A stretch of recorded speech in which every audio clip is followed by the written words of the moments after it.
Радовишкиот дом за стари лица ставен во карантин. Двајца корисници позитивни на COVID-19 се веќе хоспитализирани во Штипската клиника, а позитивни се уште 4 кои се сместени во домот, но се во добра општа здравствена состојба.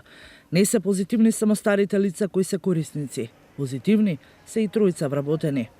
Од корисници имаме исто така сместено во 3 во болници, 2 во Штип и 1 во Скопје. Имавме малку потешкоти во сместувањето на овие малку потешко болни што беа корисници во домот, но меѓутоа сметам дека тоа е како резултат на преоптеретеност на болниците со пациенти и слично. Забраната за посета на стари лица во домот била донесена пред регистрирањето на првиот позитивен случај. Прва се заразила една од вработените, а вирусот се проширил и на штетениците. Возрастните лица генерално ги почитуваат безбедносните мерки, ама младите речиси на секада се без маска, а дистанцата која е пропишана, никој и не ја почитува.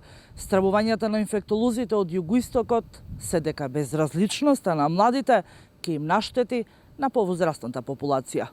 Во моментот во Радовиш има вкупно 19 активни случаи и лица позитивни на COVID-19.